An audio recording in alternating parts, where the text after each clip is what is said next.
Доброго дня, вас вітає компанія Автопарк. У нас ось таке нове надходження. Це у нас Audi Q7 2011 року, 3 літра дизель, автомат, повний привід, тобто кватро, і з пробігом 280 тисяч кілометрів. Це є в нас автомобіль з Європи, один власник в Україні, хороший стан автомобіля по кузові, оригінальні титани, хороша літня резина стоїть. Автомобіль у нас на пневмопідвісці. По техніці весь обслужений, все від А до Я зроблено, ТО відбувалось за регламентом.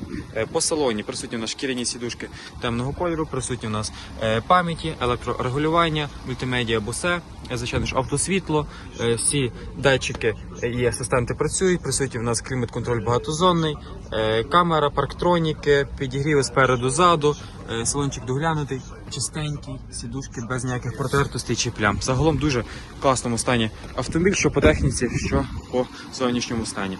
Ось, якщо когось зацікавив даний автомобіль, приїжджайте в місто Львів, Кільцева 60, перевіряйте, тестуйте, і купуйте собі таке авто.